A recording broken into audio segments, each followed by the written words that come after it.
आज या ठिकाणी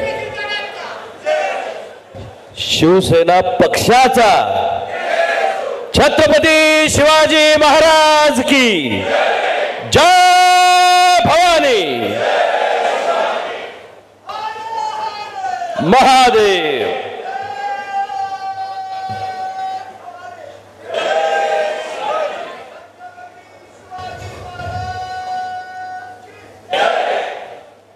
एका कुणाचा विजय असू शकत नाही। शिवसेना 3 अक्षरामध्ये हा संपूर्ण परिवार सामावलाय, म्हणून शिवसेना पक्षाचा या परिवारामध्ये आज ज्याची मूर्तमेढ रोवण्यात येते ते शिवसेना मध्यवर्ती पक्ष कार्यालयाच्या उद्घाटनासाठी आपल्या पक्षाचे नेते आणि देशातील संसदीय शिवसेना पक्षाचे संसदीय नेते सन्माननीय श्रीकांतजी शिंदे साहेब आज आपल्याला मध्यवर्ती कार्यालयाच्या उद्घाटनासाठी या ठिकाणी उपस्थित आहेत। ज्यांनी हा संकल्प केला आणि पूर्णत्वास नेला। खरं तर साहेब मुख्यमंत्री झाले, 2-2.5 वर्ष आपलं शासन त्या ठिकाणी होतं आणि आम्हा सर्वांची इच्छा होती की जिल्ह्याच्या ठिकाणी आपलं एक वैयक्तिक या ठिकाणी असणारं कार्यालय प्रत्येकाची आहेत, पण मध्यवर्ती पक्षाचं कार्यालय त्या ठिकाणी उभं राहावं जे जिल्ह्याला दिशादर्शक व्हावं आणि त्याची सुरुवात आज आपल्या हस्ते या ठिकाणी पार पडते। त्याचे संकल्पक आणि ज्यांनी ही सुरुवात केली ते सन्माननीय प्रकाशजी आबिटकर साहेब, उपस्थित असणारे मित्राचे राज्याचे उपाध्यक्ष कोल्हापूर जिल्ह्याचे आणि शहराचे आमदार सन्माननीय राजेशजी क्षीरसागर साहेब, उपस्थित असणारे आत्ताच ज्यांनी मार्गदर्शन केलं ते आम्हा सर्वांचे नेते आदरणीय संजयदादा मंडलिक साहेब, उपस्थित असणारे चंद्रदीप नरके साहेब, उपस्थित अशोकरावजी माने साहेब, आदरणीय जाधवताई, उपस्थित असणारे सन्माननीय मिंचेकर साहेब, उपस्थित असणारे रवींद्र माने साहेब, सन्माननीय सुहासजी चव्हाण साहेब, सन्माननीय सुजितजी चव्हाण साहेब, उपस्थित असणारे नानाजी कदम, सन्माननीय श्रीरंगजीजी देशमुख, उपस्थित असणारे जैन अल्पसंख्याक महामंडळाचे अध्यक्ष ललितजी गांधी, आम्हा सर्वांच्या बरोबर या ठिकाणी काम करणाऱ्या सर्व माझ्या महिला भगिनी, उपस्थित गावागावातून आलेले कोल्हापूर जिल्ह्याच्या कानाकोपऱ्यातून आलेले सर्व शिवसैनिक बंधू आणि भगिनींनो, साहेब आमच्याकडे पावसाचं वातावरण या ठिकाणी आहे आणि पाऊस पडायला लागला की महापूर येईल की काय अशा पद्धतीची परिस्थिती तयार होते।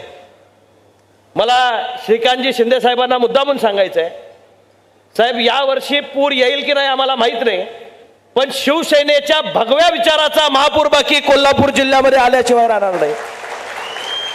इतकी ताकद आता पक्षाची संपूर्ण जिल्ह्यामध्ये कानाकोपऱ्यामध्ये तयार झाली आणि आमदार किती झाले, खासदार किती झाले याच्यावर पक्ष कसा मोठा झाला हे ठरत नाही। गावगाड्यामध्ये ग्रामपंचायत सदस्य आमचे किती आहेत, सरपंच आमचे किती आहेत, पंचायत समितीचा सदस्य कसा आहे, जिल्हा परिषदेला कसे आहेत, नगरपालिका आणि महानगरपालिकेवर आमचे किती शिवसैनिक निवडून आले ह्याच्यावर खऱ्या अर्थाने पक्षाची ताकद शेवटच्या घटकापर्यंत जात असते। आमची लढाई संपली म्हणजे खऱ्या अर्थात लढाई सुरू झाली साहेब। आता आम्हाला आमदार खासदार या सगळ्यांना एकत्र बोलवून एकनाथ शिंदे साहेबांनी आदेश दिला, ते म्हटले तुम्ही सगळेजण खासदार आमदार झालात, मी समाधानी आहे असं समजू नका म्हटले। आता ज्यांनी तुम्हाला आमदार खासदार केलंय त्यांच्यासाठी तुम्हाला लढायचं आहे आणि त्यांच्यासाठी रस्त्यावर उतरायचं आहे। यासाठी म्हणून आम्ही चंग बांधून आज कोल्हापूर जिल्हा भगवामय करायचं म्हणजे नेमकं काय करायचं, ग्रामीण भागामध्ये प्रत्येक क्षेत्रामध्ये शिवसैनिकाचा उदय निर्माण झाला पाहिजे, त्याच्या कार्याला ताकद दिली पाहिजे, ह्या भूमिकेतनं आम्ही या ठिकाणी कामाला लागलेलो आहोत। सन्माननीय आबिटकर साहेब मंत्री झाले, एक ताकद कोल्हापूर जिल्ह्याला या ठिकाणी मिळाली। साहेब एक काळ असा होता, हा कोल्हापूर जिल्हा म्हणजे काँग्रेसचा गड, राष्ट्रवादीचा गड। आम्ही जर स्टेजवर बसलेली नेते मंडळींचे चेहरे पाहिले तर एक राजेश क्षीरसागर साहेब सोडले तर प्रत्येक जण पूर्वाश्रमीचा कुठल्या तरी दुसऱ्या पक्षातला आहे, नेत्यांचं सांगतोय कार्यकर्त्याचं नाही। एक काळ असा होता की असं वाटत होतं की कोल्हापूर जिल्ह्यामध्ये दुसरा तिसरा पक्ष उदयाला येईल की नाही। एक काळ असा होता की शिवसैनिक म्हणजे साधासा कार्यकर्ता, गावागावातला एकदम सामान्य कार्यकर्ता कोण असेल तर तो शिवसैनिक असायचा. पण साहेब काळ बदलतो, सामान्यातनं असामान्य लोक इतिहास घडवतात. ही मंडळी ताकदीने या ठिकाणी बाहेर पडली आणि मला आपल्याला सांगितलं पाहिजे की नाही नाही म्हणणाऱ्या लोकांच्या सुद्धा पायाखालची जमीन सरकली आणि कोल्हापूर जिल्ह्यावर बाळासाहेब ठाकरेंचं स्वप्न साकार झालं आणि भगवा या ठिकाणी फडकला. हा इतिहास कोल्हापूर जिल्ह्यानं झालेला पाहिलेला आहे. निश्चितच ह्या भगव्याची झालर आमच्या आयुष्यामध्ये आल्यानंतर आमचं सोनं झालंय. प्रकाशरावांचं असेल, माझं असेल, दादांचं असेल, नरके साहेबांचं असेल, मिंचेकर साहेबांचं असेल, माने साहेबांचं असेल, ज्यांच्या खांद्यावर हा भगवा पडला, खांद्यावर पडलाय तो शिवप्रभूंचा भगवा आहे, आई अंबाबाईचा भगवा आहे. आणि तो भगवा पुढे घेऊन जाण्याची क्षमता आणि ताकद तुमच्या सर्वांच्या आशीर्वादाने आम्हाला मिळाली. आम्ही हे लोकसेवेचं व्रत म्हणून हातामध्ये घेतलंय आणि आज संसदीय लोकशाहीमध्ये श्रीकांत शिंदे साहेब आमच्या सर्वांचं नेतृत्व संसदेमध्ये त्या ठिकाणी करतायत. शिवसेनेचा आवाज कसा असतो, मगाशी त्यांची व्हिडिओ क्लिप आपण त्या ठिकाणी पाहिली. मी स्वतः प्रत्यक्ष श्रीकांतजींचा बदल होणारा स्वतःचा पाहिला. मागच्या टर्ममधले श्रीकांतजी खासदार होते, त्याच्या मागच्याही टर्ममध्ये ते खासदार होते. पण मागं 2.5 वर्षामागं जे शासन तयार झालं, शिवसेना पक्षाला हे जे नाव मिळालंय शिवसेना म्हणून आणि पक्षाचं जे सिम्बॉल मिळालंय, पडद्यावर आमचे हिरो सन्माननीय एकनाथजी शिंदे साहेब आपल्या सर्वांना दिसत होते. पण मी आपल्याला जाणीवपूर्वक सांगितलं पाहिजे, दिल्लीमधले शिवसेनेचे खासदार एकनाथ शिंदे साहेबांच्याकडे बघून आलेतच, पण दिल्लीमधले खासदार कुणी जर या ठिकाणी जमवले असतील तर ते श्रीकांत एकनाथ शिंदे यांनी या ठिकाणी जमवले. आणि आम्ही सर्व, मंडलिक साहेब असतील, आम्ही असू, आम्ही सगळ्यांनी एक भूमिका घेतली आणि आमच्या भूमिकेला ताकद देण्याचं काम श्रीकांतजीने अहोरात्रपणे या ठिकाणी केलं. मित्र कसा असावा, सवंगडी कसा असावा, नेता कसा असावा, एक परिवार कसा असावा, आपल्या प्रसंगाला धावून येणारा कसा असावा, हे आपल्याला वेळोवेळी बघायला मिळतं. एकनाथ शिंदे साहेबांचं नेतृत्व मिळणं खऱ्या अर्थानं आमच्या सर्वांचं भाग्य आहे की साहेब असल्यामुळे एक आधार महाराष्ट्राला निर्माण झाला. सर्वसामान्यांच्यातला एक माणूस त्या स्थानी राहिला की ज्यानं कुठल्याही प्रसंगाला हाक मारावी. काश्मीर पासून कन्याकुमारी पर्यंत हाक मारला की एकनाथ शिंदे साहेब त्याच्या प्रसंगाला धावून जातात. हे महाराष्ट्रानं त्या ठिकाणी पाहिलं. युद्धाची परिस्थिती असू दे, मराठी बांधव कुठं अडकलेला असू दे, नुसतं मराठी मराठी म्हणून गाजावाजा करत नाही, तर मराठी माणसाच्या न्याय हक्कासाठी रस्त्यावर उतरणारा शिवसैनिक कोण असेल तर तो एकनाथ शिंदे आहेत, हे आपल्याला आवर्जून त्या ठिकाणी सांगितलं पाहिजे. देशाला अभिमान वाटतो. आम्ही ज्यावेळी लोकसभेमध्ये काम करतो त्यावेळी छाती अभिमानानं फुलून येते. तुम्ही एकनाथ शिंदेच्या पार्टीचे आहेत का मला विचारतात. कौनसी शिवसेना है आपकी, एकनाथ शिंदे साहेब की. त्यावेळी ते म्हणतात बाळासाहेबांची शिवसेना आहे. बाळासाहेबांची खऱ्या विचाराची शिवसेनेची कावड एकनाथ शिंदे साहेबांनी त्या ठिकाणी घेतली. पाणी पिलं की मी जास्त बोलीन, मला आधीच सांगताना 2 मिनिटं सांगितलं.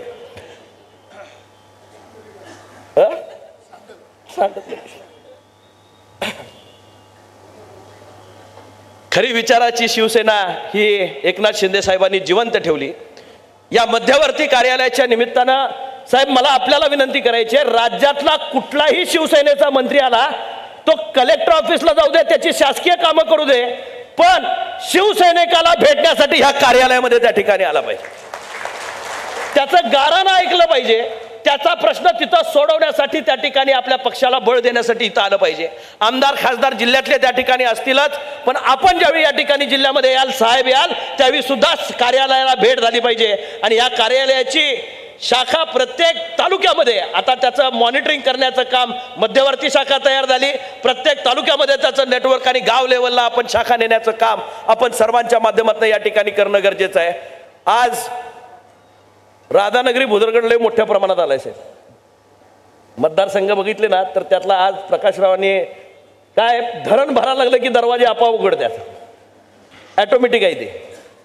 तसं पाणी पाऊस जास्त झाला की राधानगरी भादरगडकर पाण्याचे दरवाजे ऑटोमॅटिक शाहू महाराजांनी धैर्य केले तसं उघडतंय. शिवसेनेचा महापूर या ठिकाणी कोल्हापूर जिल्ह्यामध्ये येण्यासाठी, त्याची भगवी पताका येण्यासाठी सर्वात जास्त ताकदीनं योगदान एकनाथ शिंदे साहेबांना राधानगरी भुदरगडकरांनी त्या ठिकाणी दिलं.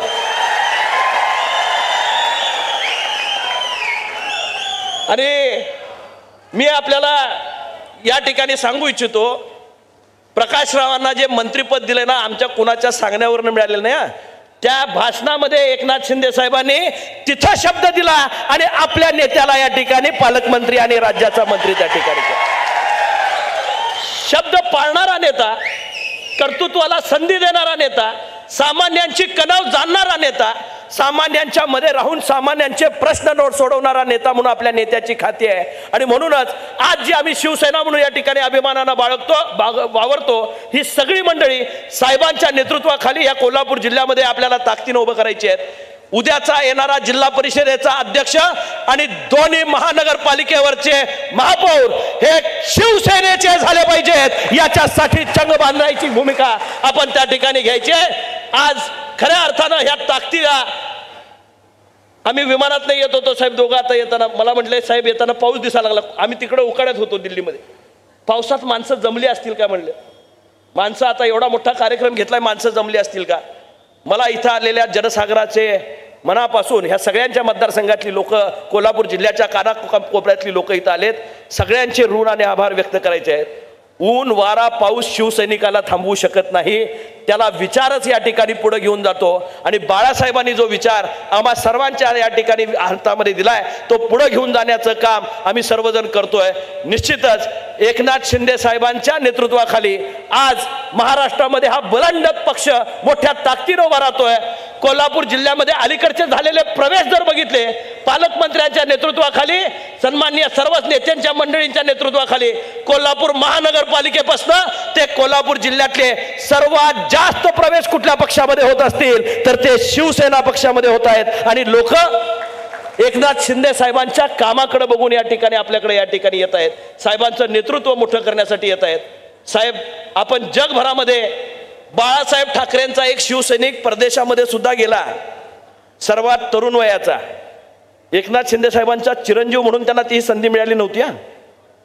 तुम्ही गेल्या 5 वर्षातली त्यांची भाषणं संसदेमधली ऐका, त्यांनी केलेलं संभाषण ऐका. देशाचा विरोधी पक्षनेता सुद्धा सभागृहामध्ये असताना श्रीकांत शिंदे जर बोलायला लागले तर राहुल गांधी त्याला उत्तर देण्यासाठी उभा राहतात. पंतप्रधान राहिले बाजूला, पण शिवसैनिक उभारल्यानंतर विरोधी पक्षाला सुद्धा धडधडी भरते. हे ताकद या ठिकाणी त्यांनी त्यांच्या कामातनं दाखवून दिली. आणि गेल्या 3 वर्षामध्ये त्यांनी प्रभावी केलेलं काम, सभागृहात केलेलं काम, तिथं वापरलेली भाषा, त्यातनं निर्माण झालेली त्यांची राजकीय उंची ही पारख करून खऱ्या अर्थानं ज्यावेळी या ठिकाणी संसदीय लोकशाहीतनं काही शिष्टमंडळ तयार झाली, सर्वात कमी वयाचा खासदार शिवसेनेचा या ठिकाणी होता, जो त्या शिष्टमंडळाचा नुसता सदस्य नव्हता तर त्या शिष्टमंडळाचा अध्यक्ष होता. ते नुसते त्या शिष्टमंडळामध्ये सहभागी होऊन गेले नाहीत तर त्या शिष्टमंडळाचं नेतृत्व ते करत होते. पंतप्रधानांनी 7 वेगवेगळ्या लोकांच्यावर जबाबदारी, शशी थरूर सारखे विद्वान त्याच्यामध्ये या ठिकाणी विरोधी पक्षातले होते. आमची मान अभिमानानं या ठिकाणी उंचावली होती की आमचा सभागृहातला नेता परदेशामध्ये सुद्धा जाऊन देशाची बाजू त्या ठिकाणी मांडतोय. 7 समुद्रापार जाऊन शिवसेनेचा एक नेता आपली मतं तिथं परखडपणे मांडतोय. 3ही भाषांवर प्रभुत्व असणारा, मराठी माणसाशी मराठीमध्ये, हिंदीची हिंदीमध्ये आणि इंग्रजी माणसाशी इंग्रजीमध्ये बोलता येणारा. खऱ्या अर्थानं एकनाथ शिंदे साहेब आरोग्य खाते सांभाळत होते, पण डॉक्टर त्यांच्या घरामध्ये होते. आत्ता सुद्धा येताना वडीलधाऱ्यांचं आपण त्या ठिकाणी कार्यक्रम घेऊन आलो, ते ऑर्थोपेडिक डॉक्टर आहेत. शिवसेनेला ऑर्थोपेडिशियनची गरज असते, कुठं मोडतोड झाली तर एखादा सांभाळायला लागतो आम्हाला साहेब. निश्चितच या ठिकाणी मला सांगायचं आहे, सुसंस्कृत, सुविचारी आणि बरोबर घेऊन जाताना लहान थोरांना आदर देणारा, सर्वांना बरोबर घेऊन जाणारा एक युवा नेता या निमित्तानं या ठिकाणी महाराष्ट्रानं पाहिला. पडद्यामागं आत्तापर्यंत त्यांची डॉक्युमेंटरी कुणी दाखवली नव्हती. प्रकाशराव, हा पहिलाच कार्यक्रम आहे की जिथं, कारण त्यांनी स्वतःचं कधीच उदो करून घेतलेलं नाही, कधी पक्ष सोडून दुसरं कधी सांगितलेलं नाही. ही पहिलीच वेळ आहे की कोल्हापूर जिल्ह्यामध्ये आज एकनाथ शिंदेच्या सुपुत्राची नव्हे, खासदार श्रीकांत शिंदेची डॉक्युमेंटरी तुम्ही दाखवू शकलात. हे मी मनापासून तुमचं अभिनंदन करतो. कारण स्वतःच्या पाठीवर शब्बासकी घेणारा हा कार्यकर्ता नाही, वडिलांच्या पाठीशी सावलीसारखा राहणारा आणि निश्चितच तळागाळातल्या माणसांना वडिलांच्या माघारी आधार देणारा खऱ्या अर्थानं एक युवा नेता या पक्षाला लाभला. हे आमचं ॲसेट आहे आणि त्याला वाढीसाठी आम्ही सर्वजण या ठिकाणी उपस्थित आहोत. 3 महिने तुमची प्रतीक्षा बघत होतं. तोपर्यंत सिंदूर लागलं तुमच्या मागे, ते ऑपरेशन सिंदूरची शिष्टमंडळ, त्यामुळे आपल्याला यायला उशीर झाला साहेब. पण 4-5 महिने हे कार्यालय त्या ठिकाणी वाट पाहत होतं. आम्ही हे साहेबांच्या हस्ते करायचं नाही असं त्यांचं मत होतं. का? पुढच्या पिढीला आता आपल्याला प्रमोट करायचं झालं, नवीन युवा पिढीला आपल्याला जागरूक करायचं झालं तर एकनाथ शिंदे साहेबांच्या घरामध्ये एक नवी पालवी आहे की जी सामान्यांच्या मध्ये या ठिकाणी त्याच्या हृदयाला हात घालते आणि ते कामामध्ये राहते. श्रीकांत शिंदे ह्या पुढच्या पिढीचं नेतृत्व त्या ठिकाणी करतायत. म्हणून आजची ही उद्घाटनाची श्रृंखला त्यांच्या हस्ते या ठिकाणी होते. आणि ज्या दिवशी होते तो कारगिल विजय दिवस आजचा दिवस या ठिकाणी आहे. निश्चितपणे अटके पार झेंडा सुद्धा मराठ्यांनी त्या काळामध्ये लावला. शिवप्रभूंचा भगवा आज कोल्हापूर जिल्ह्यामध्ये कारगिल विजय दिवशी या ठिकाणी परत स्थापित होतोय आणि तो एकनाथ शिंदे साहेबांच्या चिरंजीवाच्या हस्ते या ठिकाणी होतोय. याचा सार्थ अभिमान आम्हा सर्वांना आहे. मी मनापासून आजच्या दिवसाच्या आपल्या सर्वांना शुभेच्छा देतो आणि माझं लांबलेलं मनोगत संपवतो. जय हिंद, जय महाराष्ट्र.